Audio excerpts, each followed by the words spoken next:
Good morning and welcome back to Storytime Classics Live, produced by Southwest Shakespeare Company, and I am your host, Bo Heckman. Today we're going to be continuing in the Count of Monte Cristo. Good morning, Stanley. I will try as best as I can to answer your question, which is, could I give a short summary of the last two chapters with all of these characters showing up in two short chapters? Well,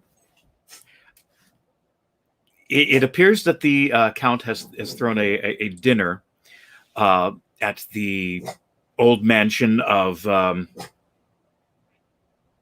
it is escaping me now, but connected to all of it, and it will come back to me. It is early, and my dog is barking at something or howling. So say hi, Chaplain. Chaplain says hi. And Jane says hi as well. Anyway, for those of you uninitiated, Chaplain is my Boston Terrier, and Jane is my cat, my Maine Coon, who sits right over here. Okay, and she may comment later. She's very vocal sometimes. All right. So, as I was saying, Monte Cristo has thrown this huge dinner party. He's tightening the noose. He's got everybody there, all the major players, Danglars, Villefort, everybody's here, plus his two actors playing the Cavalcanti father and son. So he's got a long game going. He's really playing it by Parisian standards, and with gossip and with listening to gossip. He just manipulating things on a very microscopic level. My babbling is just not worth it. But it is a plan worthy of the villains of Star Wars, I would say. So anyway, let's jump right in with where we left off last time. I think we're going to be picking up with chapter 64, The Beggar. I know that probably didn't answer your question at all, Stanley. My apologies. I wish I had a better one for you. It's been a week. Anyway, not that any of you need to know that. We will pick up with chapter 64, The Beggar. The evening passed on. Madame de Villefort expressed a desire to return to Paris, which Madame Danglars had not dared to do, notwithstanding the uneasiness she experienced. On his wife's request, Monsieur de Villefort was the first to give the signal of departure. He offered a seat in his landau to Madame Danglars, that she might be under the care of his wife. As for Monsieur Danglars, absorbed in an interesting conversation with Monsieur Cavalcanti, he paid no attention to anything that was passing. While Monte Cristo had begged the smelling bottle of Madame de Villefort, he had noticed the approach of Villefort to Madame Danglars, and he soon guessed all that had passed between them, though the words had been uttered in so slow a voice as to hardly be heard by Madame Danglars. Without opposing their arrangements, he allowed Morel, Chateau Renaud, and Debray to leave on horseback, and the ladies in Monsieur de Villefort's carriage. Danglars, more and more delighted with Major Cavalcanti, had offered him a seat in his carriage. Andrea Cavalcanti found his tilbury waiting at the door. The groom, in every respect a caricature of the English fashion, was standing on tiptoe to hold a large iron gray horse. Andrea had spoken very little during dinner. He was an intelligent lad, and he feared to utter some absurdity before so many grand people, amongst whom, with dilating eyes, he saw the king's attorney. Then he had been seized upon by Danglars, who, with a rapid glance at the stiff-necked old major and his modest son, and taking into consideration the hospitality of the Count, made up his mind that he was in the society of some nabob come to Paris to finish the worldly education of his heir. He contemplated with unspeakable delight the large diamond which shone on the Major's little finger. For the Major, like a prudent man, in case of any accident happening to his banknotes, had immediately converted them into an available asset. Then, after dinner, on the pretext of business, he questioned the father and the son upon the mode of living, and the father and the son previously informed that it was through Danglars, the one who was to receive his 48,000 francs and the other 50,000 livres annually, were so full of affability that they would have shaken hands even with the banker's servants. So much did their gratitude need an object to expand itself upon. One thing, above all the rest, heightened the respect, nay, almost the veneration of Danglars for Cavalcanti. The latter, faithful to the principle of Horace, nil admirari, had contented himself with showing his knowledge by declaring in what lake the best lampreys were caught. Then he had eaten some without saying a word more. Danglars therefore concluded that such luxuries were common at the table of the illustrious descendant of the Cavalcanti, who most likely in Lucia fed upon trout brought from Switzerland, and lobsters sent from England, by the same means used by the Count to bring the lampreys from Lake Fusaro, and the sterlet from the Volga. Thus it was with much politeness of manner that he heard Cavalcanti pronounce these words: "Tomorrow, sir, I shall have the honor of waiting upon you on business." "And I, sir," said Danglars, "shall be most happy to receive you." Upon which he offered to take Cavalcanti in his carriage to the Hotel des Princes, if it would not be depriving him of the company of his son. To this Cavalcanti replied by saying that for some time past his son had lived independently of him, that he had his own horses and carriages, and that not having come together, it would not be difficult for them to leave separately. The Major seated himself, therefore, by the side of Danglars, who was more and more charmed with the ideas of order and economy which ruled this man, and yet who, being able to allow his son 60,000 francs a year, might be supposed to possess a fortune of 500,000 or 600,000 livres.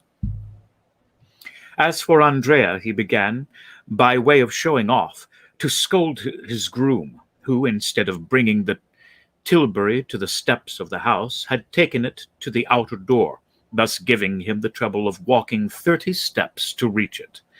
The groom heard him with humility, took the bit of the impatient animal with his left hand, and with the right held out the reins to Andrea, who, taking them from him, rested his polished boot lightly on the step. At that moment, a hand touched his shoulder. The young man turned round, thinking that Danglars or Monte Cristo had forgotten something they wished to tell him, and had returned just as they were starting. But instead of either of these, he saw nothing but a strange face, sunburnt and encircled by a beard, with eyes brilliant as carbuncles, and a smile upon the mouth which displayed a perfect set of white teeth, pointed and sharp as the wolf's or jackal's. A red handkerchief encircled his gray head. Torn and filthy garments covered his large bony limbs, which seemed as though, like those of a skeleton, they would rattle as they walked.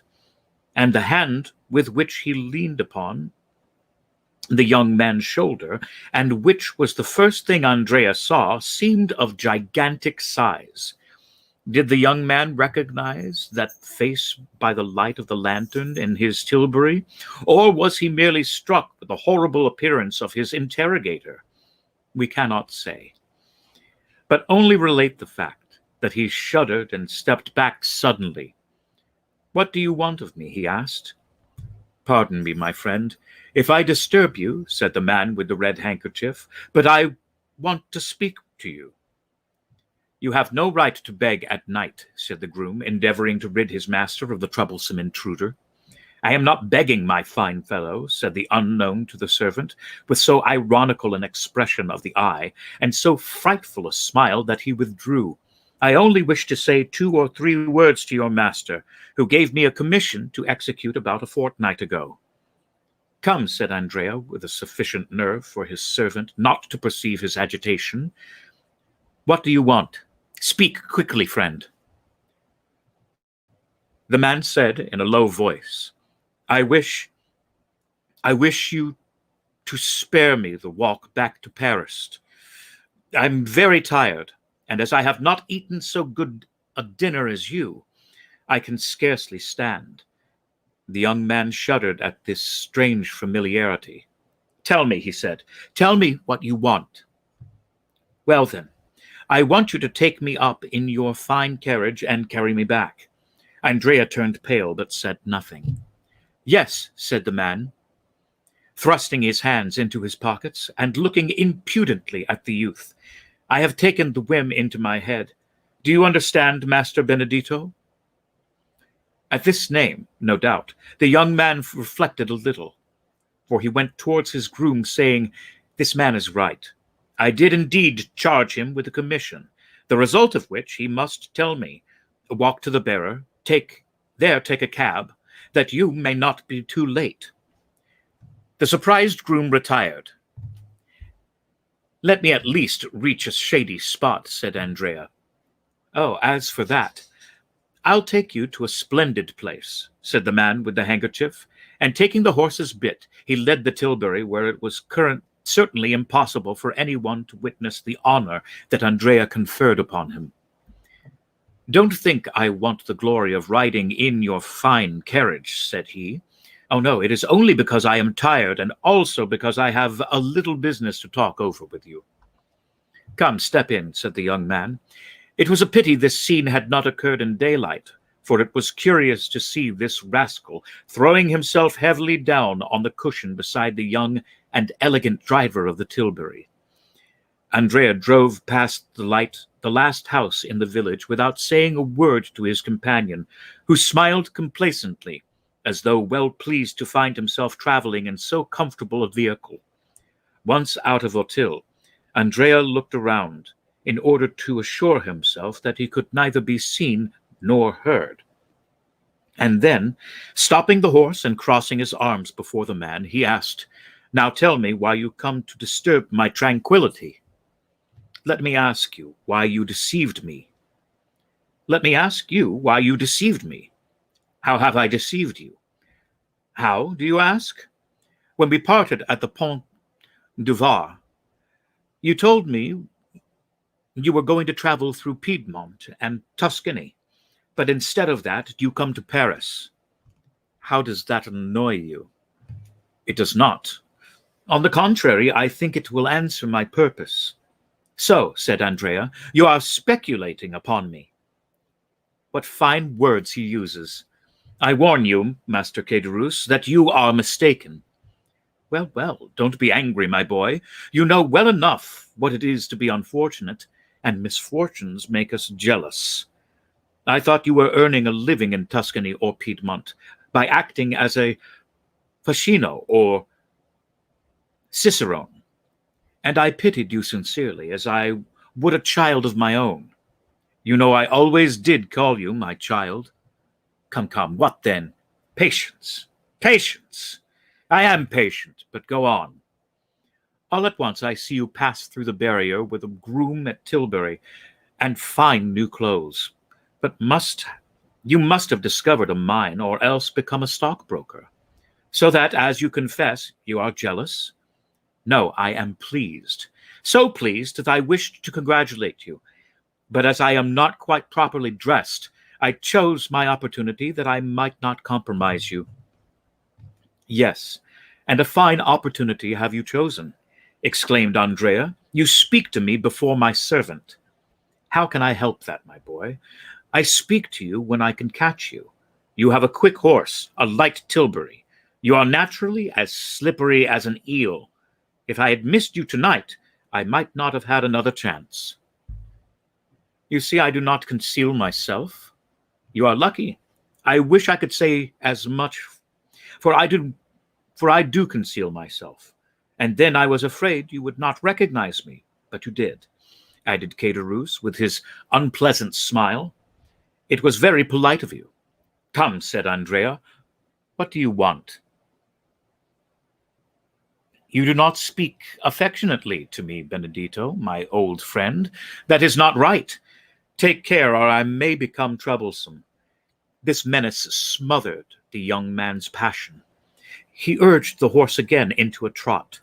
"You should not speak so to an old friend like me, Caderousse. As you said just now, you are a native of Marseille. I am. Do you know then now what you are?" "No, but I was brought up in Corsica." "You are old and obstinate. I am young and willful. Between people like us, threats are out of place. Everything should be amicably arranged. Is it my fault if fortune, which has frowned on you, has been kind to me?" "Fortune has been kind to you, then? Your tilbury, your groom, your clothes are not then hired?" "Good, so much the better," said Caderousse, his eyes sparkling with avarice. "Oh, you knew that well enough before speaking to me," said Andrea, becoming more and more excited. "If I had been wearing a handkerchief like yours on my head, rags on my back, and worn-out shoes on my feet, you would not have known me." "You wrong me, my boy. Now I have found you, nothing prevents my being as well dressed as anyone, knowing, as I do, the goddess of your heart, the goodness of your heart. If you have 2 coats, you will give me one of them. I used to divide my soup and beans with you when you were hungry." "True," said Andrea. "What an appetite you used to have! Is it as good as now?" "Oh, yes," replied Andrea, laughing. "How did you come to be dining with that prince whose house you have just left?" "He is not a prince, simply a count." "A count? And a rich one, too, eh?" "Yes. But you had better not have anything to say to him, for he is not a very good-tempered gentleman." "Oh, be easy. I have no design upon your count, and you shall have him all to yourself. But," said Caderousse, again smiling with the disagreeable expression he had before assumed, "you must pay for it. You understand?" "Well, what do you want?"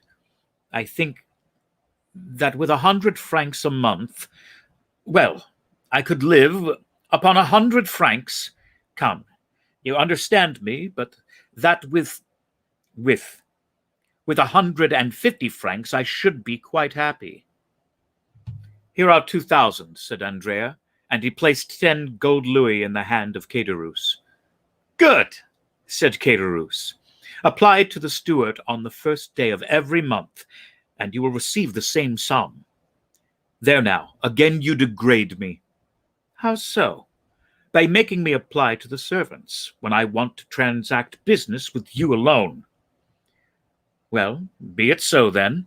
Take it from me, then, and so long at least I receive my income, you shall be paid yours."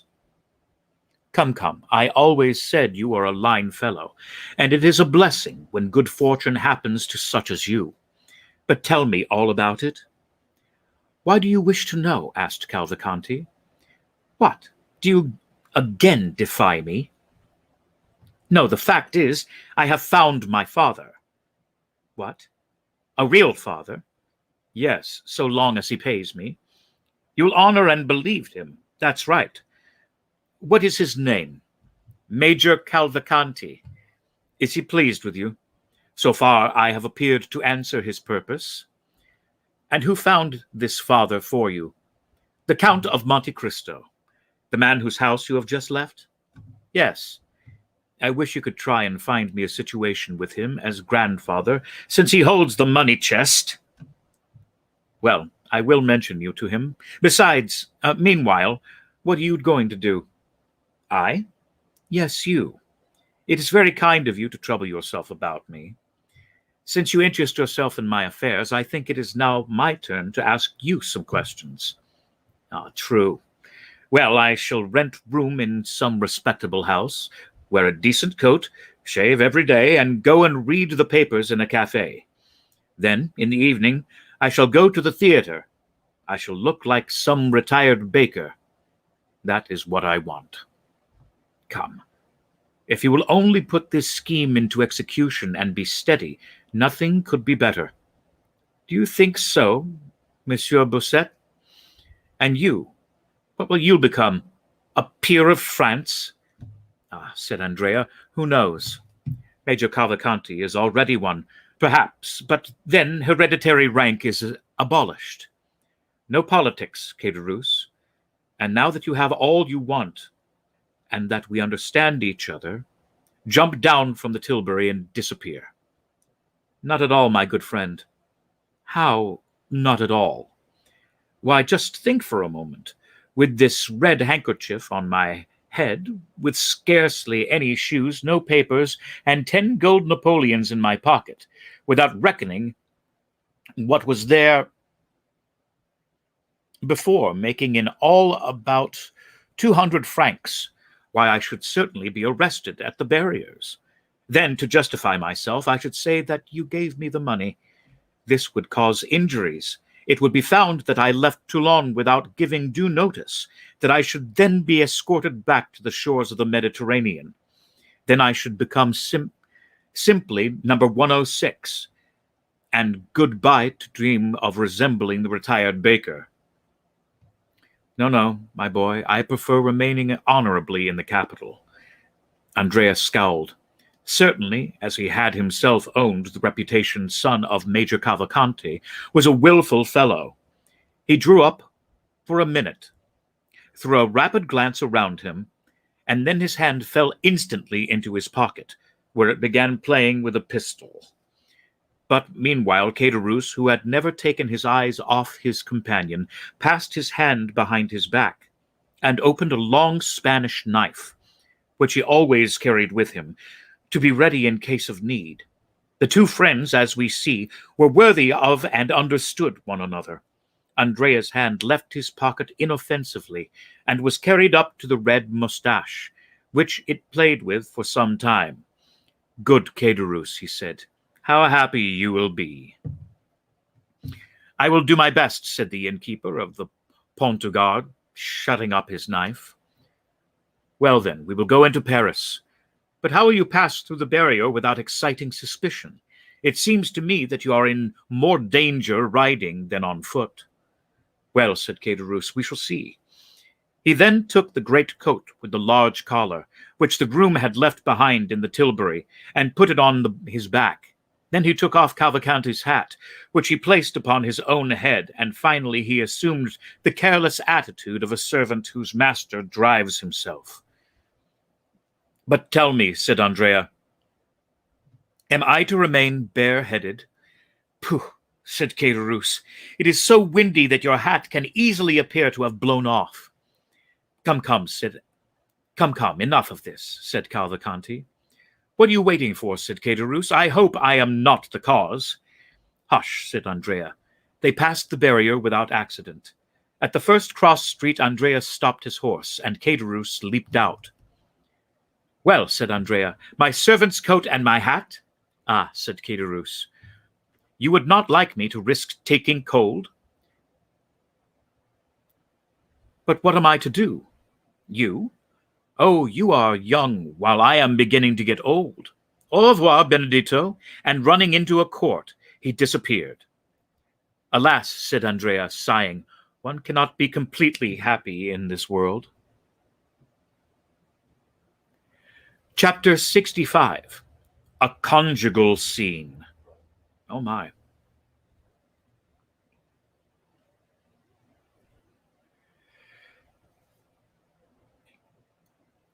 At the place Louis XV, at the palace Louis XV, the three young people separated. That is to say, Morel went to the boulevards, Chateau Renaud to the Pont de la Révolution,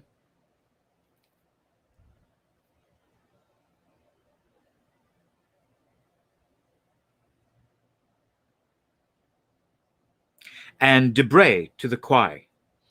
most probably Morel and Chateau Renaud, returned to their domestic hearths. As they say in the gallery of the chamber in well-turned speeches and in the theatre of the Rue Richelieu, in well-written pieces, it was not the case with Debray when he reached the wicket of the Louvre. He turned to the left, galloped across the Carrousel, passed through the Rue Saint-Roch, and issuing from the Rue de la Méquevière, we're just going to go with that, he arrived at Monsieur Danglars' door just at the same time that Villefort's landau, after having deposited him and his wife at the Faubourg Saint-Honor, stopped to leave the Baroness at her own house. Debray, with the air of a man familiar with the house, entered first into the court, threw his bridle into the hands of a footman, and returned to the door to receive Madame Danglars, whom he offered his arm, to conduct her to his apartments. The gate once closed, and Debray and the Baroness alone in the court, he asked, "What was the matter with you, Hermione? And why were you so affected at that story, or rather fable, which the Count related?" "Because I have been in such shocking spirits all evening, my friend," said the Baroness. "No, Hermione," replied Debray, "you cannot make me believe that. Or, on the contrary, you were in excellent spirits when you arrived at the Count's. Monsieur Danglars was disagreeable, certainly, but I knew how much you care for his ill humor. Someone has vexed you. I will allow no one to annoy you." "You are deceived, Lucien, I assure you," replied Madame Danglars, "and what I have told you is really the case, added to the ill humor you remarked, but which I did not think it worth while to allude to." It was evident that Madame Danglars was suffering from that nervous irritability which women frequently cannot account for, even to themselves, or that, as Debray had guessed, she had experienced some secret agitation that she would not acknowledge to anyone. Being a man who knew that the former of these symptoms was one of the inherent penalties of womanhood, he did not then press his inquiries, but waited for a more appropriate opportunity when he should again interrogate her or receive an avowal proprio motu. At the door of the apartment, the Baroness met Mademoiselle Cornel, her confidential maid. "What is my daughter doing?" asked Madame Danglars. "She practiced all the evening and then went to bed," replied Mademoiselle Cornel. "Yet I think I hear her piano. It is Mademoiselle Louise d'Armilly, who is playing while Mademoiselle Danglars is in bed." "Well," said Madame Danglars, "come and undress me." They entered the bedroom. Debray stretched himself upon a large couch, and Madame Danglars passed into her dressing-room with Mademoiselle Cornel. "My dear Monsieur Lucien," said Madame Danglars through the door, "you are always complaining that Eugenie will not address a word to you." "Madame," said Lucien, playing with a little dog who, recognizing him as a friend of the house, expected to be caressed, "I am not the only one who makes similar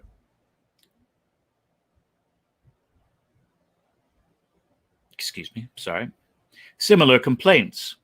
I think I heard Morcerf say that he could not extract a word from his betrothed." "True," said Madame Danglars. "Yet I think this will all pass off, and that you will one day see her enter your study." "My study? At least that of the minister." "Why so?" "To ask for an engagement at the opera. Really, I never saw such an infatuation for music. It is quite ridiculous for a young lady of fashion." Debray smiled. "Well," said he, "let her come, with your consent and that of the Baron, and we will try and give her an engagement, though we are very poor to pay such talent as hers." "Go, Corneille," said Madame Danglars. "I do not require you any longer." Corneille obeyed, and the next minute Madame Danglars left her room in a charming loose dress, and came to sit down close to Debray. Then she began thoughtfully to caress the little spaniel. Lucien looked out at her for a moment in silence. "Come, Hermione," he said, after a short time. "Answer candidly. Something vexes you. Is it not so?" "Nothing," answered the Baroness. And yet, as she could scarcely breathe, she rose and went towards a looking-glass. "I am frightful tonight," she said. Debray rose, smiling, and was about to contradict the Baroness upon this latter point, when the door opened suddenly. Monsieur Danglars appeared. Debray reseated himself at the noise of the door. Madame Danglars turned around and looked upon her husband with an astonishment she took no trouble to conceal. "Good evening, madame," said the banker. "Good evening, Monsieur Debray." Probably the Baroness thought this unexpected visit signified a desire to make up for the sharp words he had uttered during the day. Assuming a dignified air, she turned round to Debray without answering her husband. "Read me something, Monsieur Debray," she said. Debray, who was silently disturbed at this visit, recovered himself when he saw the calmness of the Baroness, and took up a book marked by the mother-of-pearl knife inlaid with gold. "Excuse me," said the banker, "but you will tire yourself, Baroness, by such late hours, and Monsieur Debray lives some distance from here." Debray was petrified, not only to hear Danglars speak so calmly and politely, but because it was apparent that beneath outward politeness there really lurked a determined spirit of opposition to anything his wife might wish to do. The Baroness was also surprised, and showed her astonishment by a look which would doubtless have had some effect upon her husband if he had not been intently occupied with the paper, where he was looking to see the closing stock quotations.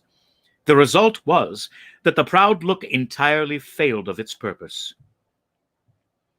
"Monsieur Lucien," said the Baroness, "I assure you I have no desire to sleep, and that I have 1,000 things to tell you this evening, which you must listen to, even though you slept while hearing me." "I am at your service, madame," replied Lucien coldly.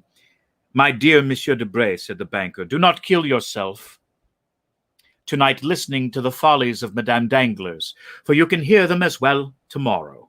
But I claim tonight, and will devote it, if you will allow me, to talk over some serious matters with my wife." This time the blow was so well aimed and hit so directly that Lucien and the Baroness were staggered, and they interrogated each other with their eyes as if to seek help against this aggression. But the irresistible will of the master of the house prevailed, and the husband was victorious. "Do not think I wish to turn you out, my dear Debray," continued Danglars. "Oh, no, not at all. An unexpected occurrence forces me to ask my wife to have a little conversation with me. It is so rarely I make such a request. I am sure you cannot grudge it to me." Debray muttered something, bowed, and went out, knocking himself against the edge of the door like Nathan in Athael. "It is extraordinary," he said, when the door was closed behind him, "how easily these husbands, whom we ridicule, gain an advantage over us. Lucien having left, Danglars took his place on the sofa, closed the open book, and placing himself in a dreadfully dictatorial attitude, he began playing with the dog. But the animal, not liking him as well as Debray, and attempting to bite him, Danglars seized him by the skin of the neck and threw him upon a couch on the other side of the room. The animal uttered a cry during the transit, but, arrived at its destination, it crouched behind the cushions, and, stupefied as such unusual treatment, remained silent and motionless. "Do you know, sir," asked the Baroness, "that you are improving? Generally you are only rude, but tonight you are brutal." "It is because I am in a worse humor than usual," replied Danglars. Hermione looked at the banker with supreme disdain. These glances frequently exasperated the pride of Danglars, but this evening he took no notice of them. "And what have I to do with your ill humor?" said the Baroness, irritated at the impassibility of her husband. "Do these things concern me? Keep your ill humor at home in your money boxes, or, since you have clerks whom you pay, vent it upon them." "Not so," replied Danglars. "Your advice is wrong, so I shall not follow it. My money boxes are my pactolus, as I think Monsieur Dumas says, and I will not retard its course or disturb its calm. My clerks are honest men, whom earn my fortune, whom I pay much below their deserts, if I may value them according to what they bring in. Therefore I shall not get into a passion with them. Those with whom I will be in a passion are those who eat my dinners, mount my horses, and exhaust my fortune. And pray, who are the persons who exhaust your fortune? Explain yourself more clearly, I beg, sir. Oh, make yourself easy. I am not speaking riddles, and you will soon know what I mean. The people who exhaust my fortune are those who draw out 700,000 francs in the course of an hour. I do not understand you, sir, said the Baroness, trying to disguise the agitation of her voice and the flush of her face. You understand me perfectly, on the contrary, said Danglars. But if you will persist, I will tell you that I have just lost 700,000 francs upon the Spanish loan. And pray, asked the Baroness, am I responsible for this loss? Why not? Is it my fault you have lost 700,000 francs? Certainly it is not mine. Once for all, sir, replied the Baroness sharply, I tell you I will not hear cash named. It is a style of language I never heard in the house of my parents or in that of my first husband. Oh, I can well believe that, for neither of them was worth a penny. The better reason for my not being conversant with the slang of the bank, which is here dining in my ears from morning to night. That noise of jingling crowns, which are constantly being counted and recounted, is odious to me. I only know one thing I dislike more, which is the sound of your voice. Really, said Danglars. Well, this surprises me, for I thought you took the liveliest interest in all my affairs. I? What could put such an idea into your head?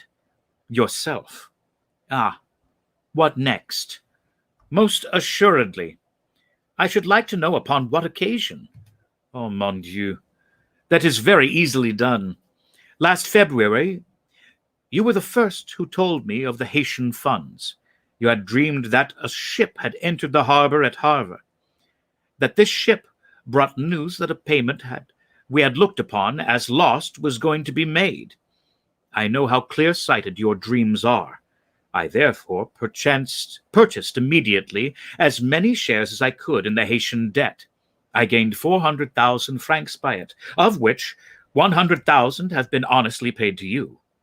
You spent it as you pleased, and that was your business. In March, there was a question about a grant to a railway. 3 companies presented themselves, each offering equal securities. You told me that your instinct, and although you pretend to know nothing about speculations, I think, on the contrary, that your comprehension is very clear upon certain affairs. Well, you told me that your instinct led you to believe that the grant would be given to the company called the Southern.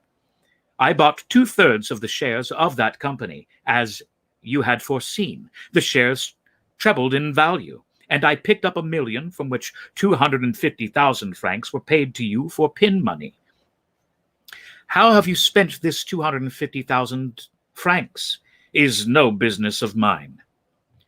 When are you coming to the point? Cried the Baroness, shivering with anger and impatience. Patience, madam, I am coming to it. That is fortunate. In April, you went to dine at the minister's. You heard a private conversation respecting Spanish affairs, on the expulsion of Don Carlos. I bought some Spanish shares. The expulsion took place, and I pocketed 600,000 francs the day Charles V repassed at Bidassoa. Of these 600,000 francs, you took 50,000 crowns. They were yours. You disposed of them accordingly to your fancy, and I asked no questions. But it is not the less true that you have this year received 500,000 livres. Well, sir, and what then? Ah, yes, it was just after this that you spoiled everything. Really, your manner of speaking, it expresses my meaning, and that is all I want. Well, 3 days after that, you talked politics with Mr. Debray, and that you fancied from his words that Don Carlos had returned to Spain. Well, I sold my shares. The news got out, and I no longer sold. I gave them away next day to find the news was false. And by this false report, I have lost 700,000 francs. Well, since I gave you a fourth of my grains, I think you owe me a fourth of my losses. The fourth of 700,000 francs is 175,000 francs. What you say is absurd, and I cannot see why Monsieur Debray's name is mixed up in this affair. Because if you do not possess the 170,000 francs I reclaim, you must have lent them to your friends, and Monsieur Debray is one of your friends. For shame! Exclaimed the Baroness.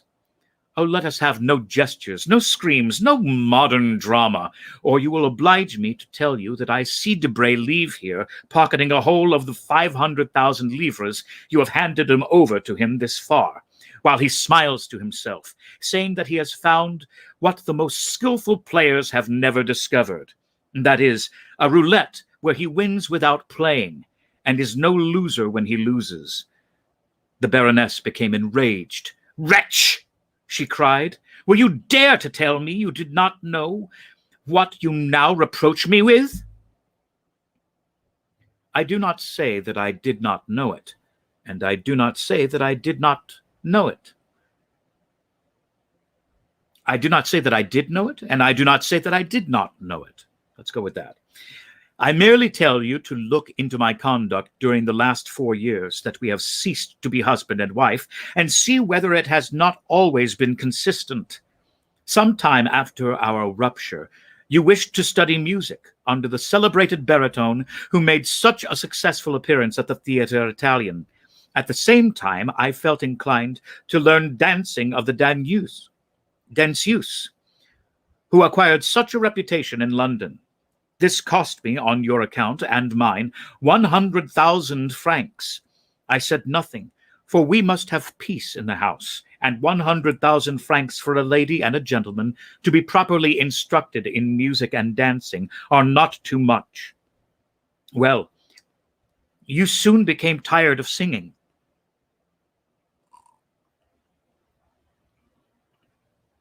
And you take a fancy to study diplomacy with the minister's secretary. You understand it signifies nothing to me so long as you pay for your lessons out of your own cash box. But today, I find you are drawing on mine, and that our apprenticeship may cost me 700,000 francs per month. Stop there, madam, for this cannot last. Either the diplomatist must give his lessons gratis, and I will tolerate him, or he must never set his foot again in my house. Do you understand, madam?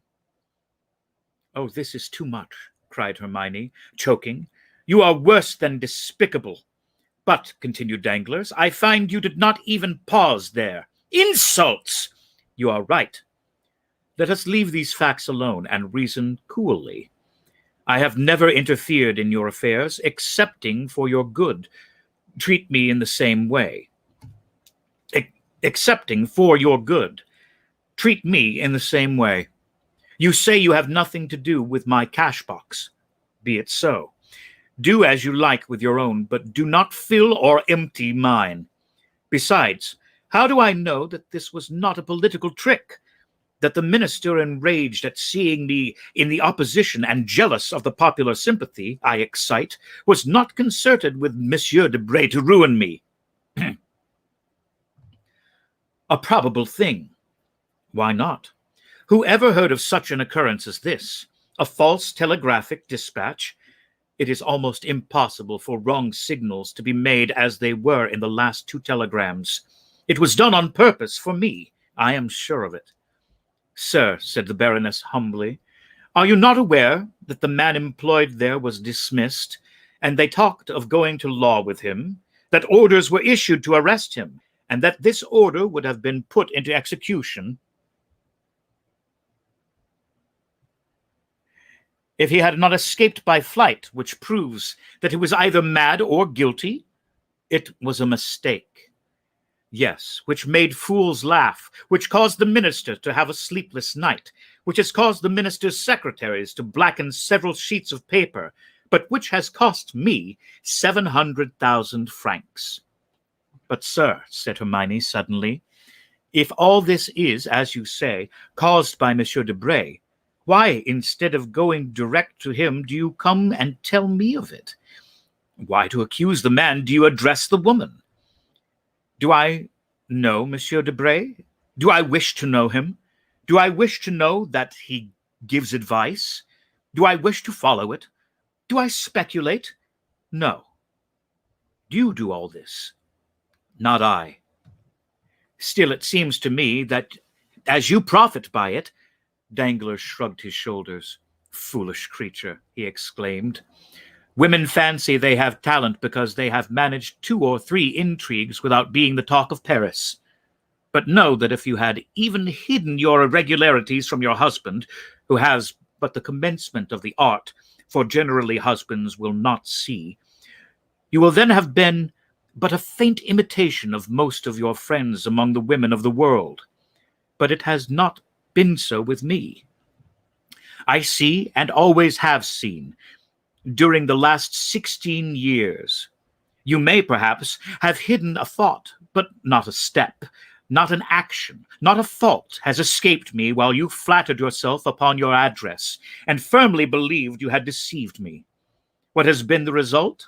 That, thanks to my pretended ignorance, there is none of your friends, from Monsieur de Villefort to Monsieur Debray, who has not trembled before me. There is not one who has not treated me as the master of the house, the only title I desire with respect to you. There is not one, in fact, who would have dared to speak of me as I have spoken of them this day. I will allow you to make me hateful, but I will prevent your rendering me ridiculous, and above all, I forbid you to ruin me. The Baroness had been tolerably composed until the name of Villefort had been pronounced.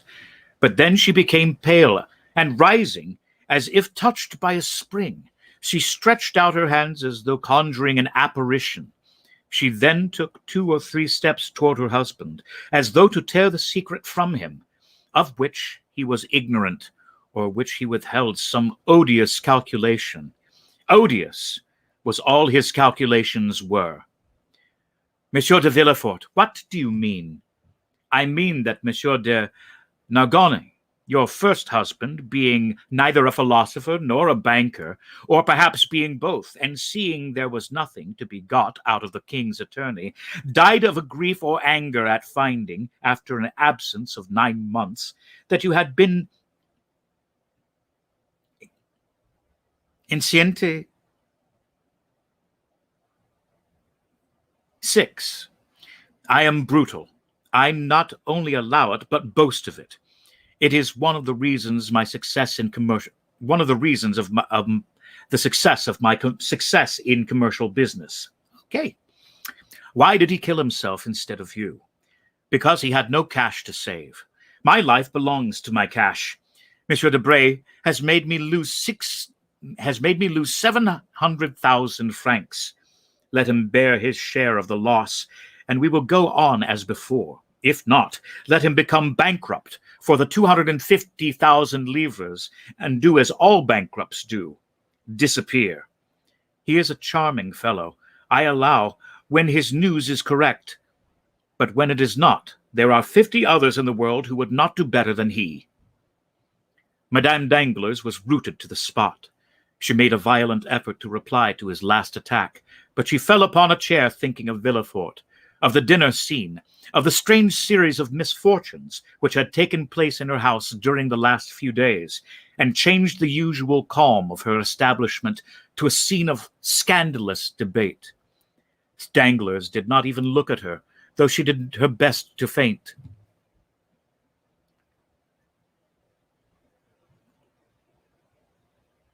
He shut the bedroom door after him without adding another word, and returned to his apartments, and when Madame Danglars recovered from her half-fainting condition, she could almost believe that she had had a disagreeable dream.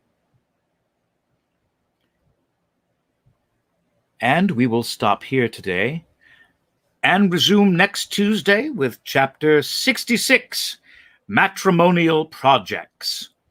Thanks for tuning in today to Storytime Classics Live. Hope you had a great time, and we will see you next time.